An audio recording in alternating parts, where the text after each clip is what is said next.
Bonjour à toutes et à tous, bienvenue dans Big Five, le podcast foot européen du journal L'Équipe. Au menu cette semaine, le très bon début de saison de l'Inter Milan. Le club serait-il en train de revenir au plus haut niveau ? Semaine chargée pour les interistes qui se déplaçaient à Barcelone en Ligue des Champions et qui vont recevoir la Juve en championnat. En revanche, ça ne va pas très fort pour Tottenham qui vient de se prendre une claque à domicile par le Bayern Munich. Que peut-on attendre des Spurs de cette saison ? Et puis on terminera par la victoire lyonnaise à Leipzig. Focus sur Memphis Depay, peut-il être l'homme phare de l'Olympique lyonnais cette saison ? Et avec moi pour en parler, Emmanuel Beaujean, responsable adjoint de la rubrique foot à l'Équipe. Bonjour Emmanuel. Bonjour Marie. Avec moi également, il était là la semaine dernière et il est ravi d'être de retour. Je ne le présente plus, vous le connaissez, Étienne Moiti. Bonjour Étienne. Bonjour, ravi d'être là une nouvelle fois. Et bravo Étienne, c'est la première fois dans l'histoire du podcast qu'un intervenant est rappelé. Ouais, très belle performance. Je pense qu'on va me rappeler toute la saison, j'imagine.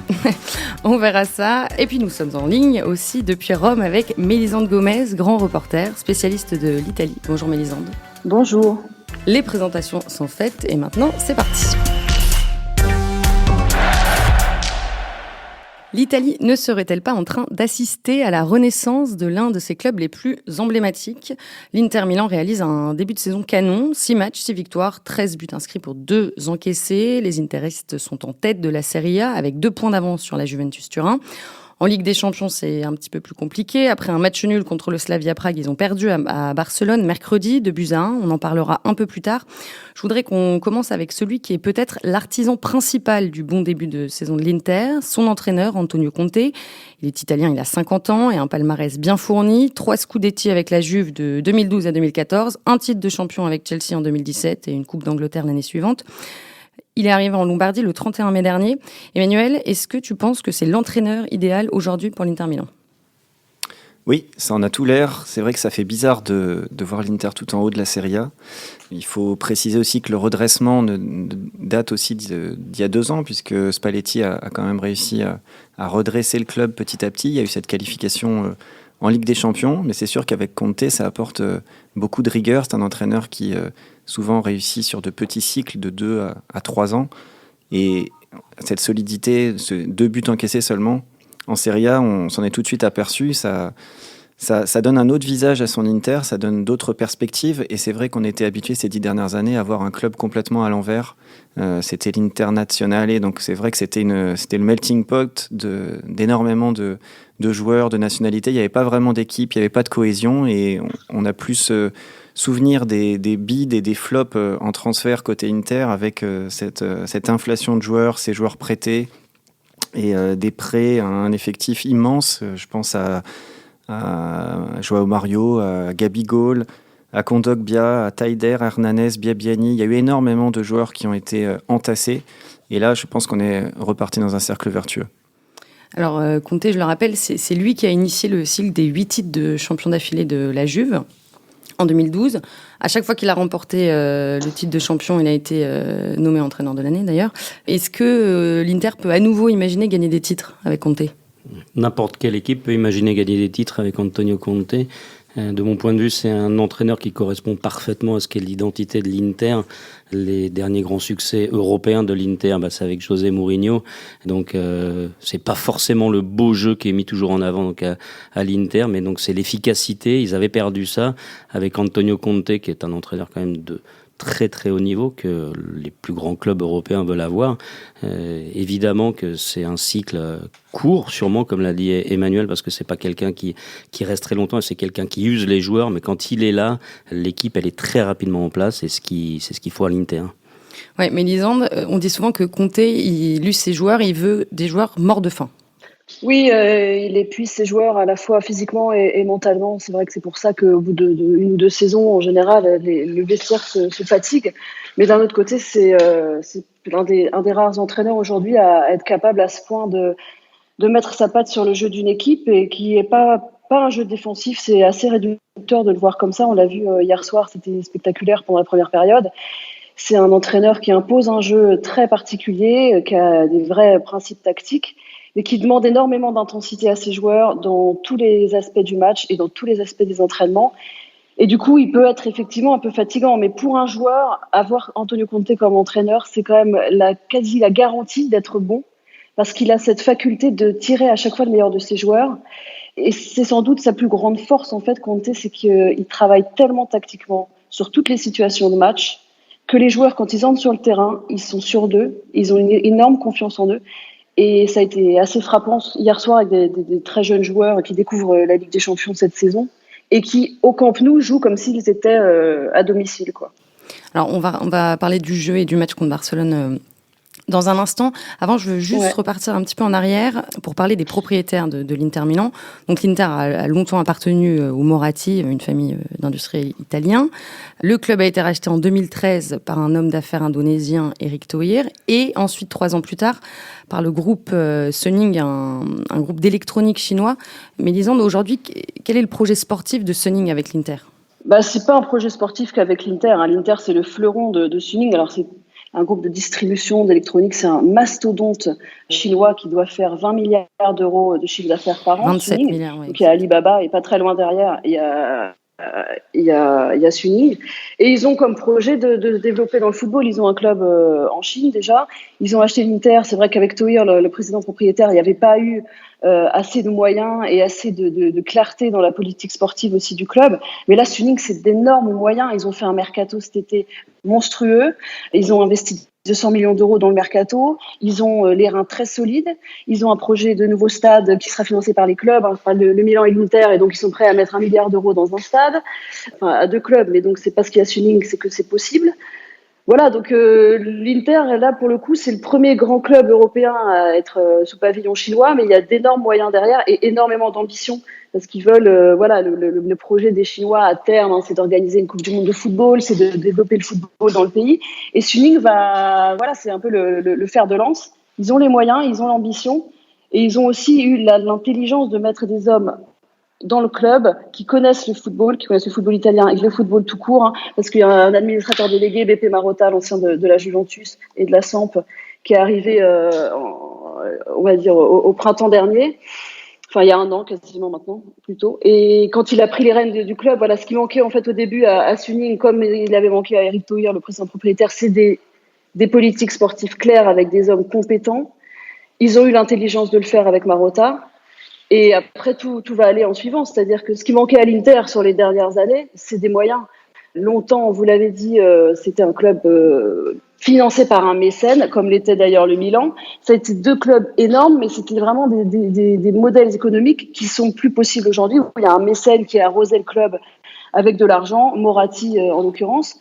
Et Massimo Moratti, il a mis des millions et des millions d'euros pendant des années dans le club. Et à un moment donné, il a plus eu envie de le faire. Et donc, il a fallu trouver une autre solution. Mais c'est vrai qu'avec Suning, on a l'impression que c'est une solution pour le développement du club. Oui, mais quand on investit beaucoup d'argent, c'est très bien, on fait des transferts, c'est très bien, mais il faut d'abord avoir un projet sportif, et c'est ce qu'ils sont en train de faire aujourd'hui. On a vu que Manchester City avait des moyens donc considérables, il a beaucoup flotté pendant plusieurs saisons en faisant des transferts un petit peu dans tous les sens. Aujourd'hui, ils ont un entraîneur identifié, Pep Guardiola, qui met une politique sportive en place. C'est ce qu'ils tentent de faire aujourd'hui avec l'Inter, et c'est la meilleure chose à faire quand on veut réussir. Et puis c'est une chose d'avoir de l'argent, c'est une autre de bien dépenser son argent. Et cet été, autant j'avais critiqué en préambule les mercatos de l'Inter Milan, et cet été, il y a eu des très bons choix avec le recrutement de Diego Godin en défense, qui est le patron derrière avec Skriniar et De Vrij. Avec Diego Godin, c'est pas un projet à 5 ans non plus, parce qu'il a quand même déjà 34 ans, mais bon. Diego Godin arrivé libre de l'Atlético Madrid. Mais en défense, on voit Thiago Silva au PSG, on voit Hilton à Montpellier, on peut garder des performances hautes. En tout cas, c'est une grosse expérience, un joueur qui sait défendre bas, qui est très bon dans le duel, dans le jeu de tête. Et puis il y a eu aussi d'autres recrues. Il y a eu Nicolo Barella qui était courtisé par le Paris Saint-Germain. Il y a eu Sensi, qui joue beaucoup et qui a de très bonnes statistiques, avec Conte au milieu, et puis devant 2 anciens joueurs de Manchester United, avec Romelu Lukaku et Alexis Sanchez. Alors, Lukaku qui est arrivé pour 65 millions d'euros et Alexis Sanchez qui a été prêté. Dans quelle mesure Antonio Conte a pesé sur ce mercato ? Je pense qu'il n'y a aucun doute là-dessus. C'est lui qui a fait les choix. On ne peut pas imaginer qu'Antonio Conte prenne un club et ne décide pas du recrutement, même s'il est évidemment pas tout seul à l'Inter. En plus, comme l'a dit Emmanuel, c'est des joueurs qu'il connaît bien parce qu'ils ont évolué en Angleterre. Donc c'est d'abord des choix qui étaient possibles à faire parce que on fait pas toujours ce qu'on veut, on n'est pas tout seul en Europe. Mais évidemment, quand on voit Romelu Lukaku, c'est un joueur qui va plaire à Antonio Conte et qui lui plaît évidemment. C'est pour ça qu'il l'a choisi, un joueur extrêmement physique qui donne tout sur le terrain. C'est ce type d'attaquant, c'est ce type d'avancement qu'aime Antonio Conte. Alors, la semaine dernière, tu étais assez sceptique quand on parlait de Romelu Lukaku. Tu penses que ça n'a pas marché à Manchester, mais que ça peut le faire à l'Inter ? Non, je disais que la réussite de Romelu Lukaku à Manchester n'était pas effective, puisque ils n'ont pas retenu. C'est qu'ils devaient considérer qu'il fallait qu'il mise sur autre chose. Maintenant, lui, c'est pas le joueur que je préfère voir évoluer, mais c'est un vrai joueur de devoir qui a des qualités physiques exceptionnelles, qui est un combattant. Et comme je le disais, je pense que c'est le type d'attaquant qu'aime Antonio Conte. Et Alexis Sanchez C'est un joueur de foot, Alexis Sanchez. Est-ce que c'est vraiment une bonne recrue ? C'est un point d'interrogation, en tout cas. Il peut pas faire pire que les dernières saisons, et le match de mercredi soir au Camp Nou montre qu'il a déjà retrouvé un petit peu de jambes. Et on a parlé des arrivées, je trouve que dans le sens des départs, les dirigeants ont aussi fait en sorte que le vestiaire soit assaini. Il y a Mauro Icardi qui était en rupture avec ses dirigeants, avec ses supporters, dont la femme et agent Wanda Nara parlaient aussi beaucoup trop à la télé. Il est parti en prêt au Paris Saint-Germain. Il est venu contaminer le vestiaire du Paris Saint-Germain. Donc. Pas pour le moment, mais en tout cas, on a fait partir Icardi, mais aussi Nainggolan, Perisic, qui pouvait aussi avoir quelques conflits avec, dans le vestiaire. Donc ça, c'est aussi de nature à redonner une sorte de cohésion au sein du vestiaire. Ouais, et Mélisande, justement, moi j'ai lu en préparant cet épisode que c'était Conte en personne qui avait tenu à mettre Icardi et Nainggolan à l'écart. Est-ce que c'était... Non, c'est faux. C'est faux ? Non, c'est pas vrai. Non, c'est un choix de la direction sportive du club, donc de Beppe Marotta en premier lieu. Conte n'était pas là quand l'histoire d'Icardi s'est développée. Il est arrivé cet été, Conte. Donc, en revanche, quand il est arrivé, on lui a dit clairement, le jour de sa présentation, Antonio Conte, Marotta a entamé la conférence de presse en disant, voilà, il y a 2 joueurs qui ne sont plus dans le projet, c'est Nainggolan et Icardi. Conte, quand il est arrivé, il a dit à Beppe Marotta, qui connaît très bien, ok, alors moi, je pense qu'il faut le vendre le plus vite possible parce que je veux pas qu'on me pollue mon été avec un joueur dont je sais qu'il sera pas là pour ma saison. C'est un entraîneur, encore une fois, qui travaille énormément tactiquement très tôt dans la préparation. Et il avait pas envie de perdre son temps avec un joueur dont il savait qu'il allait partir.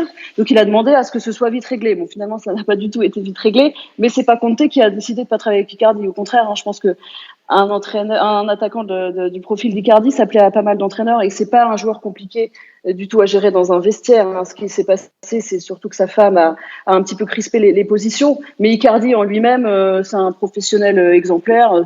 Tous ses entraîneurs, tous ses coéquipiers, voilà, vous le diront, c'est un joueur sérieux. Mais il y a eu des problèmes l'année dernière avec sa femme, avec sa prolongation. Mais qui remettent pas en cause, je pense, la suite de sa carrière et notamment son intégration au PSG. Donc, c'est un autre... Merci de nous avoir rassurés, Mélisande. Voilà. Mais en Italie, c'est très simple. L'entraîneur, il choisit jamais. C'est jamais l'entraîneur qui fait tout le temps tout le mercato. Il définit des profils et on lui en propose. Évidemment, Conte a validé tout ce qui est arrivé. Évidemment qu'il avait des choix comme celui de Barella, comme celui d'ailleurs de Lukaku. Mais c'est vraiment une politique sportive du club, c'est-à-dire que ils vont pas faire l'erreur de laisser l'entraîneur faire le mercato, parce qu'un entraîneur, ça part, et des joueurs, ça reste souvent. Si vous signez un joueur 5 ans et que l'entraîneur, au bout d'un an, il est parti, vous avez des joueurs qui sont pas forcément ceux que l'entraîneur d'après voudra. Donc, il y a une politique sportive aujourd'hui à l'Inter, une vraie politique sur le long terme. Et on le voit avec des joueurs qui sont prêtés, les deux, Barella, Sensi, mais il y a des options d'achat à chaque fois. Voilà, des jeunes joueurs que Conte va faire progresser parce que ça, il le fait très bien. Des Italiens, effectivement, il y a une identité italienne qui est qu'on est un peu en train de retrouver. Mais c'est pas Conte arrive, il se sert comme il veut et puis ensuite on va repartir sur un autre cycle. Non, c'est vraiment Marotta est arrivé pour gagner des titres. Effectivement, c'est quand même un club qui a gagné 18 Scudetti, qui a gagné 3 Ligues des Champions et qui depuis 2010 ne met plus un pied devant l'autre quasiment au très haut niveau, quoi. Et qui se fait marcher dessus par la Juve en championnat depuis près de 10 ans. Et sachant la rivalité qu'il y a entre les deux clubs, ça commençait à faire long, quoi. Et là où Mélisande a raison, justement, c'est vrai c'est rassurant pour l'Inter parce qu'il y a de la réserve. Il y a eu le recrutement du jeune socialien Lucien Agoumé au milieu. Il y a un très grand espoir en attaque, Esposito, qui n'est même pas encore majeur. Il y a l'arrière gauche Di Marco, il y a des solutions au milieu avec Politano, avec l'Autrichien Lazzaro. Et puis il y a ce jeu aussi en 3-5-2 qui permet à des milieux comme Brozovic technique de mieux s'exprimer. Donc il y a à la fois un 11 qui commence à se dessiner et qui a bien réussi face au Barça mercredi soir et qui est pour l'instant dominateur en Serie A, et il y a de la ressource derrière. Alors Manu, tu parles du Barça. Est-ce qu'ils peuvent avoir des regrets après ce match ? Parce que c'est eux qui avaient ouvert le score au Camp Nou. Ouais, ils peuvent avoir beaucoup de regrets. Je pense qu'ils pouvaient mener 2-0. Antonio Conte a parlé de malaise, de sentiment de gêne par rapport à l'arbitrage parce qu'il avait probablement espéré un penalty juste avant que le Barça n'égalise. Mais pendant 1 heure, on a vu une équipe de l'Inter dominatrice, très bien organisée et qui a vraiment bousculé le Barça. Oui, le Barça est bon à prendre depuis le début de la saison. C'est une équipe qui n'est pas du tout encore en place, qui développe pas donc son jeu, si tant est que le Barça conserve donc son jeu de passe qu'il avait les saisons précédentes. Donc je suis assez d'accord avec Manu. Il y avait un vrai coup à faire. Il y avait une victoire possible pour l'Inter au Camp Nou. Bon, et l'autre test, et peut-être le plus important, ce sera ce dimanche 6 octobre, contre la Juventus Turin à San Siro. Si l'Inter gagne, ils auront 5 points d'avance sur les Turinois. Mais est-ce que là, on pourra dire que ce sont de véritables candidats au titre ? Je pense que c'est encore très tôt dans la saison. Je ne sais pas s'ils pourront tenir le rythme. Pour l'instant, c'est vrai que tout se passe très bien. On sait que Conte, en Serie A, il connaît bien. Il a réussi des saisons assez exceptionnelles avec la Juve, dont une saison où l'équipe est restée invaincue pendant les 38 journées, ce qui arrive très rarement en Italie comme ailleurs d'ailleurs. Maintenant, est-ce qu'il a l'effectif pour tenir ? Est-ce qu'ils vont réussir à maintenir cette exigence-là et ce niveau-là toute la saison, sachant aussi qu'il y a eu des matchs un peu moins aboutis que d'autres. Pour l'instant, ils ont un gardien qui est sans doute le meilleur du Serie A, qui est en feu. On en parle très peu d'Handanovic, mais il a fait encore depuis le début de saison des arrêts décisifs. Ça va dépendre du rendement de Lukaku, là, qui a une petite gêne à la cuisse, donc qui était absent mercredi à Barcelone. Ça va dépendre de la Juve aussi, parce que la Juve, ils ont que 2 points derrière, mais la Juve doit emmagasiner des principes très différents parce qu'ils ont changé d'entraîneur et que pareil, Sarri travaille beaucoup sur toute sa ligne défensive et que du coup les défenseurs ont eu un petit peu de temps à s'adapter. Mais la Juve, c'est une machine, ils sont tellement habitués à gagner, tellement habitués à faire le dos rond dans les périodes un peu difficiles, que pour l'instant, ça reste le favori au titre, quand bien même il serait battu à San Siro ce week-end. Maintenant, ce sera un candidat si en janvier ils sont encore là et que la Juve sera probablement qualifiée en Ligue des Champions. Donc là, ils vont laisser des forces. Ouais. C'est intéressant à voir en tout cas comment Conte a réussi dès son arrivée à réveiller l'espoir à l'Inter. Eh ben, on va surveiller ça avec attention et on fera le point à la trêve alors. Mélissandre, je pense qu'il faut qu'on te laisse. Tu as du boulot à Rome. Merci beaucoup. Merci à vous.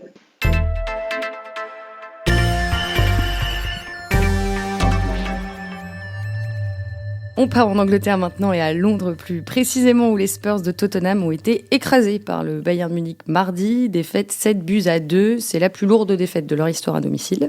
Et pour en parler avec nous, Pierre-Étienne Minonzio nous a rejoint, grand reporter spécialiste du foot anglais. Bonjour Pierre-Étienne. Bonjour. Alors je le rappelle, Tottenham était finaliste de la dernière Ligue des Champions. Ils ont terminé 4e de Première Ligue la saison dernière. Et mi-août, notre cher collègue Vincent Duluc se demandait dans le journal, avec beaucoup de précautions évidemment, si Tottenham ne pouvait pas être la 3e voie, le seul candidat au titre crédible après Liverpool et Manchester City cette saison. Mais 1 mois et demi plus tard, ils sont seulement 6e après cette journée à 10 points de Liverpool. Étienne, est-ce qu'on ne les a pas vus trop beaux, ces Spurs ? Je ne vais pas faire la réponse qu'on est qu'en début de saison et que la saison va être longue. On ne va pas enfiler les perles, mais c'est forcément une saison compliquée pour Tottenham. Quand vous allez en finale de Ligue des Champions, vous avez accroché la 4e place en championnat. Tottenham a un effectif, peut-être un 11 de départ qui est de qualité. Est-ce qu'ils ont un effectif, une profondeur de banc pour pouvoir jouer Ligue des Champions, pour pouvoir jouer championnat ? On va parler un peu de Pochettino. Lui aussi tire beaucoup sur ses joueurs, est extrêmement exigeant. Donc c'est forcément compliqué en Angleterre. Il y a quand même beaucoup de rivalités et beaucoup de clubs qui sont capables de se classer dans les 4 premiers. Le mérite de Tottenham, c'est de s'être inscrit dans les gros d'Angleterre, parce que c'était pas facile de venir s'insérer dans le Big Four, qui est maintenant devenu une sorte de Big Six. Et il y a eu un très bon travail d'effectuer avec le président Levy, qui est un excellent vendeur, mais qui a aussi eu du flair dans les transferts, avec les acquisitions de de Son, d'Eriksen, de Lucas. Donc Tottenham a réussi sur les 5-6 dernières années à venir dans le premier tiers de Première Ligue, et puis la saison dernière, elle était finalement exceptionnelle. Elle était au-delà peut-être du potentiel de l'équipe. Mais en Ligue des Champions, c'était un parcours de miraculé. C'était un parcours miraculeux. C'était une Ligue des Champions, de toute façon, une édition complètement folle, avec l'Ajax qui était enthousiasmant, des retournements de situation dans énormément de rencontres, le Liverpool-Barça. Et le parcours de Tottenham, c'était tout à fait dans cette veine, avec la qualification même face à Dortmund, c'est 2 victoires, mais pendant une demi-heure, 3/4 d'heure, c'était des vagues incessantes des joueurs de Dortmund. Il avait fallu un grand Lloris. Tottenham avait été étouffé avant de reprendre le dessus. Et puis il y a bien sûr la qualification miraculeuse en demi-finale pour la finale, avec ce triplé de Lucas qui est déjà assez improbable, et en plus du gauche. Alors cet été, tu parlais de l'effectif, Manu, pour la première fois depuis 1 an et demi, Tottenham s'est pas mal renforcé avec les arrivées notamment de Tanguy Ndombele, Giovanni Lo Celso et Ryan Sessegnon, pour un total de 105 millions d'euros. Le président Daniel Levy a enfin mis la main à la poche. Pierre-Etienne, je me tourne vers toi. C'était une volonté de l'entraîneur Pochettino et des joueurs qui réclamaient des renforts. Effectivement, ça faisait plusieurs mois, voire plusieurs saisons que Pochettino laissait entendre que son effectif était trop court. Et donc, il réclamait non seulement des joueurs, mais il laissait entendre qu'il aurait voulu participer au choix des joueurs.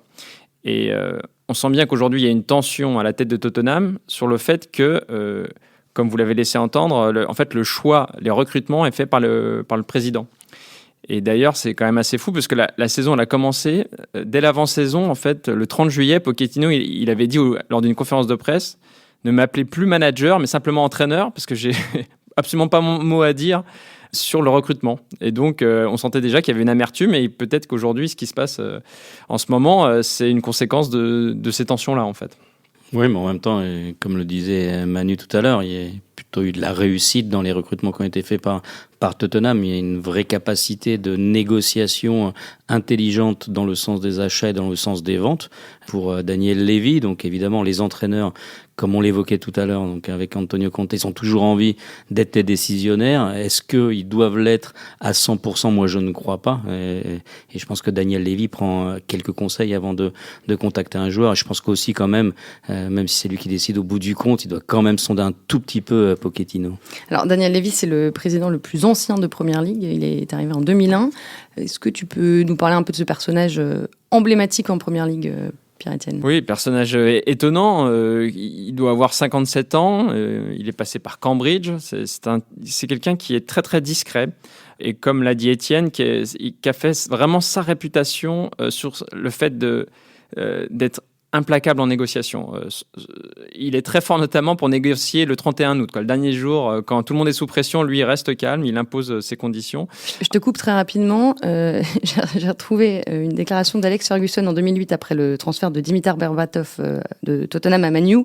Négocier avec lui a été bien plus pénible que mon opération de la hanche. Ah oui, il y a des anecdotes incroyables sur les négociations entre les Spurs et Man United. Parce que, par exemple, Levy était furieux il y a quelques années de s'être fait piquer Berbatov par Ferguson. Et alors, ce qu'il avait fait, c'est qu'il s'intéressait à un défenseur de Man U qu'on a un peu oublié aujourd'hui, qui s'appelait Ezekiel Fryers. Donc, les Spurs voulaient l'acheter à Man U. Et United donnait un prix qui était très, très important. Donc, ce qu'a fait Levy, il a demandé au Standard Liège de l'acheter. Et forcément, le Standard Liège avait moins de moyens, donc ils l'ont acheté moins cher. Et 6 mois plus tard, il était en prêt à Tottenham. Voilà. Donc c'est un mec qui est très très habile en négociation, très très malin. Alors l'aspect peut-être un peu négatif de ça, c'est qu'aussi avec ses joueurs, c'est pas seulement du coup avec les autres clubs, c'est aussi avec ses joueurs qui peut être dur en négociation. Notamment, il n'ouvre des négociations sur les nouveaux contrats que quand les joueurs généralement sont pas très bien en fait. C'est-à-dire pour pas que les joueurs soient en position de force et dire bah voilà, je viens de marquer tant de buts, j'aimerais un nouveau contrat, et dit ouais, on va attendre. Donc parfois c'est aussi lassant pour son effectif ce mode de management. Tu le disais, il a complètement restructuré le club et il a même fait construire un stade, le Tottenham Hotspur Stadium, qui maintenant est le plus grand de Londres et le 3e d'Angleterre. Oui, splendide stade. Et il s'est débrouillé pour que ça fasse juste 1000 places de plus que l'Emirates, le stade des rivaux d'Arsenal. Comme ça, c'est symbolique. Et puis il y a aussi le centre d'entraînement. Moi, que j'ai eu l'occasion d'y aller plusieurs fois, c'est absolument splendide. C'est d'ailleurs là où la sélection anglaise s'entraîne généralement avant qu'ils aillent jouer à Wembley. Donc Alors là, s'il y a quelque chose qu'on ne peut pas lui reprocher, c'est ses qualités de bâtisseur. Vraiment, il a construit des infrastructures pour son club qui sont absolument remarquables. Et je trouve qu'il y a un paradoxe avec Tottenham cette saison. On leur reprochait beaucoup d'être inactifs sur le marché des transferts. Même Hugo Lloris avait réclamé il y a quelques mois qu'on lui apporte des renforts. Et finalement, c'est la saison où ils ne recrutent personne qu'ils arrivent à atteindre la finale de la Ligue des Champions. Donc, cette saison, il y a eu des efforts de fait avec un gros achat, celui de Tanguy Ndombele à Lyon. On a parlé aussi de Ryan Sessegnon, qui est un bon arrière-gauche, et d'une troisième recrue dont le nom m'échappe, Giovanni Lo Celso, voilà, qui était très bon avec le Betis. Mais Sessegnon et Lo Celso sont blessés pour le moment, donc le renouvellement est très modéré. On a seulement Ndombele qui est titulaire et qui fait figure de nouveau dans ce 11. Et le match de Tottenham face au Bayern a montré qu'il y avait aussi des joueurs qui étaient en difficulté. Je pense à la défense belge, Vertonghen, Alderweireld. Il y a une forme de lassitude. Eriksen est resté un petit peu par défaut. Il espérait partir au Real. Donc il y a peut-être aussi une fin de cycle qui est à l'œuvre. Il y a un point important dans ce que tu viens de dire. Les 3 joueurs que tu as nommés, donc la défense centrale belge et Eriksen, c'est des joueurs qui sont en fin de contrat, en fin de saison. Et ça, forcément, ça joue aussi dans l'état d'esprit des joueurs. Enfin, les premiers recrutements de Tottenham cette saison, c'est d'avoir conservé ses joueurs quand même.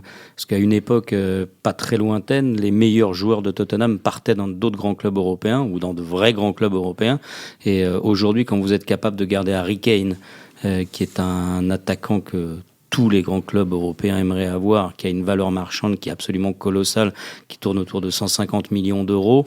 Donc ça veut dire que Daniel Levy, il est capable aussi de ne pas vendre maintenant donc tous ses meilleurs joueurs. On parle d'Eriksen, il y a peu de temps encore, même ça fait quand même quelques saisons, meilleur joueur Modric, il partait quand il était au sommet de sa gloire à Tottenham. Donc c'est le premier élément extrêmement important pour moi, c'est qu'ils sont capables de garder le joueur. Quand vous gardez vos joueurs, c'est capable de renforcer un peu, on verra au cours de la saison, mais il y a quand même quelques perspectives pour Tottenham. Justement, tu parles de la saison. Là, ils ont 3 matchs plutôt abordables qui arrivent contre Brighton, Watford et l'Étoile Rouge Belgrade en C1. Ce sera donc l'occasion de se relancer parce qu'après, ce sera beaucoup plus compliqué. Il faudra aller à Anfield jouer contre Liverpool. Oui, ça c'est forcément compliqué pour toutes les équipes d'Angleterre et d'Europe aussi. Bon, la difficulté en Angleterre, c'est qu'il y a beaucoup de rivalités. Mais enfin, vous avez quand même 4 places directement qualificatives pour la Ligue des Champions. Donc quand vous avez un bel effectif, vous luttez quand même à 6 pour 4 places. C'est quand même mieux qu'en France où on lutte à 20 pour 1 place et demie.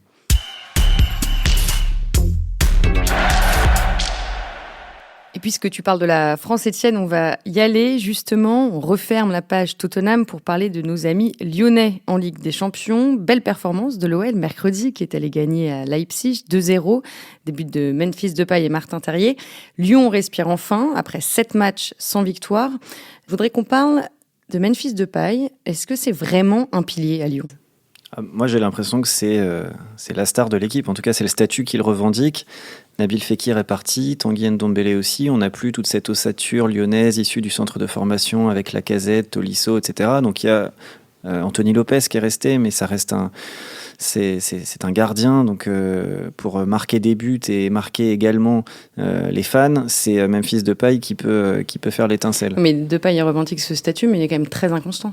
Oui, très très inconstant. Ça dépend si on a, comme on l'a eu en Ligue des Champions, le Memphis Depay de la sélection néerlandaise. Là, oui, évidemment. Donc, c'est un leader d'attaque, c'est un joueur fabuleux. Le Memphis Depay qu'on voit le plus régulièrement en Ligue 1, c'est un joueur extrêmement inconstant, peu impliqué. Et quand vous voulez avoir un statut de leader, il faut être un tout petit peu tourné vers les autres. C'est pas toujours son cas. L'année dernière, 36 matchs de Ligue 1, 10 buts, 10 passes décisives. C'est pas extraordinaire. Oui, et puis je rejoins ce que dit Étienne, il faut aussi être irréprochable, par exemple dans son investissement défensif. Quand il joue sur le côté, c'est quand même... il fait absolument ce qu'il veut, quoi. Donc je ne sais pas dans quelle mesure on peut être un leader si on n'est pas, si on donne pas une forme d'exemple sur le terrain, quoi. Mais à sa décharge, on l'a aussi beaucoup baladé sur le terrain, puisque Silvinho tâtonne et essaye beaucoup de choses avec Dembélé, sans Dembélé, Depay à gauche, Depay devant. Et Étienne le disait, en sélection avec les Pays-Bas, il est quand même très performant en jouant dans l'axe. Il répond plutôt présent aussi dans les grands rendez-vous. Donc si Lyon commence à trouver une forme de carburation, c'est Depay qui devrait enquiller les buts. Mais du coup, au détriment de Dembélé, parce que hier, il était sur le banc. Au détriment ou avec Dembélé. Je ne sais pas encore si Silvinho a trouvé son 11 type. Il a aussi essayé un 3-5-2 avec 2 attaquants axiaux. Pour l'instant, ça n'a pas marché. Mais il aura aussi du mal à laisser Dembélé toute la saison sur le banc. Oui, évidemment, c'est un attaquant, alors pas que tous les grands clubs européens voudraient, on va pas reprendre cette formule-là, mais en tout cas ceux de deuxième catégorie européenne, c'est quand même un joueur qui a extrêmement la cote. Il va pas supporter très longtemps Dembélé de rester sur le banc. Il y a déjà eu une saison un petit peu irrégulière au niveau des titularisations la saison dernière. Cette saison, il attend de jouer. Eh ben, on va s'arrêter là, Étienne, merci. C'est terminé pour aujourd'hui. La semaine prochaine, c'est la trêve internationale, donc on se retrouvera dans 2 semaines. Merci à tous les trois, Pierre-Étienne Minunzio, Emmanuel Beaujean et Étienne Moiti. Merci à Roland Richard pour la préparation et la technique. N'oubliez pas de vous abonner si vous aimez Big Five et à très vite.